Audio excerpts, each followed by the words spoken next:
एक बार किसी गांव में एक बुद्धिमान ब्राह्मण रहता था। उसका एक दोस्त था जो दूर किसी गांव में रहता था। एक दिन वह ब्राह्मण अपने दोस्त से मिलने के लिए घर से निकला।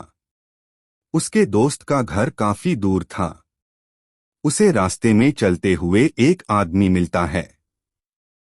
ब्राह्मण मन में सोचता है कि मुझे काफी दूर जाना है, चलो अच्छा है कि कोई साथ के लिए मिल गया, जिससे रास्ता आसानी से कट जाएगा। अब वह दोनों साथ साथ चलने लगे। थोड़ी दूर चलने के बाद रास्ते में एक गांव आ गया। गांव के पास पहुंचकर उस आदमी ने ब्राह्मण से कहा कि तुम चलो, मुझे इस गांव में थोड़ा काम है, मैं अभी आया। थोड़ी ही देर में उसी गांव में सांप के काटने से एक आदमी की मौत हो जाती है। थोड़ी ही देर में वह आदमी फिर से उस ब्राह्मण के पास पहुंच जाता है और दोनों फिर से साथ साथ चलने लगते हैं। थोड़ी दूर जाने पर फिर एक गांव आया। वह आदमी ब्राह्मण से कहता है कि मुझे इस गांव में भी थोड़ा काम है, मैं अभी आया। थोड़ी ही देर में उस गांव में आग लगने से कई लोगों की जान चली जाती है। अब वह ब्राह्मण सोचने लगा कि यह आदमी जहां भी जाता है वहां पर कोई न कोई घटना जरूर घटती है। अतः ब्राह्मण उस आदमी से पूछता है कि भाई तुम कौन हो। ब्राह्मण की बात सुनकर वह आदमी बोला कि मैं यमदूत हूं। मनुष्यों के प्राण लेना ही मेरा काम है। उसके बाद ब्राह्मण ने पूछा कि यदि तुम यमदूत हो तो ये बताओ कि अगली मृत्यु किसकी होने वाली है। तब उस आदमी ने कहा कि अगली मृत्यु तुम्हारे उसी मित्र की होने वाली है जिससे तुम मिलने जा रहे हो। वह ब्राह्मण सोचने लगा, यदि ऐसी बात है तो मैं अपने मित्र से मिलने नहीं जाऊंगा। यमदूत ने ब्राह्मण से कहा कि तुम जो सोच रहे हो ऐसा कुछ भी नहीं होगा। होनी अटल है, इसलिए होकर रहेगी। थोड़ी ही देर में उस ब्राह्मण ने देखा कि उसका मित्र उससे मिलने के लिए बड़ी तेजी से चला आ रहा है। जैसे ही उसका मित्र ब्राह्मण के पास पहुंचता है, हृदयाघात होने के कारण उसकी मृत्यु हो जाती है। इससे उस ब्राह्मण को बड़ा पछतावा होता है। अब वह ब्राह्मण उस यमदूत से पूछता है कि अच्छा ये बताओ कि मेरी मृत्यु कब और कैसे होगी।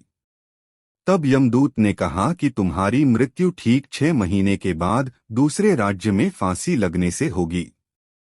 वह ब्राह्मण फिर अपने घर गया और सीधे अपने राज्य के राजा के पास गया और ब्राह्मण ने राजा को सारी बात बता दी। राजा ने सभा में यह प्रश्न सबके सामने रखा। तब उस सभा में यह फैसला लिया गया कि यदि ऐसी बात है तो इस ब्राह्मण को अगले 6 महीने तक इसी राजमहल में रखा जाए। राजा ने ब्राह्मण के लिए राजमहल में ही रहने की व्यवस्था करवा दी। धीरे धीरे समय बीतता गया।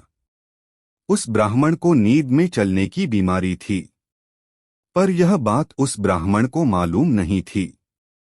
जिस दिन उसकी मृत्यु होने वाली थी, उस रात को वह ब्राह्मण राजमहल से निकलकर दूसरे राज्य के राजमहल में प्रवेश कर जाता है। सैनिक उसे चोर समझकर राजा के पास ले जाते हैं। राजा भी उसे फांसी की सजा सुना देता है। बाद में वह ब्राह्मण उस राजा को सारी कहानी बताता है, जिसको सुनकर राजा अपना एक गुप्तचर पड़ोसी राज्य के राजा के पास भेजकर ब्राह्मण द्वारा सुनाई गई कहानी की वास्तविकता की पुष्टि करता है। सच्चाई जानकर राजा अपने फैसले पर बहुत पछताता है। लेकिन उस राज्य का एक नियम था, जब एक बार राजा कोई सजा सुना देता था तो वह चाहकर भी उसे बदल नहीं सकता था। राजा ने एक सभा बुलाई और इसका उपाय पूछा। तब उस सभा में यह फैसला लिया गया कि एक पतले धागे का फंदा बनाकर उस पर ब्राह्मण को लटकाकर अपना वचन पूरा कर लीजिए। फंदा पतला होने के कारण ब्राह्मण की मृत्यु भी नहीं होगी और आपके फैसले की लाज भी रह जाएगी। तब एक पतले धागे से फांसी का फंदा बनाया गया और उसे ब्राह्मण के गले में डालकर फंदे को खींच दिया गया। सभी ने यह सोचा था कि ब्राह्मण को कुछ नहीं होगा, लेकिन उस पतले धागे की वजह से उस ब्राह्मण का गला कट गया और तेजी से बहुत ज्यादा खून बह जाने की वजह से उस ब्राह्मण की मृत्यु हो गई।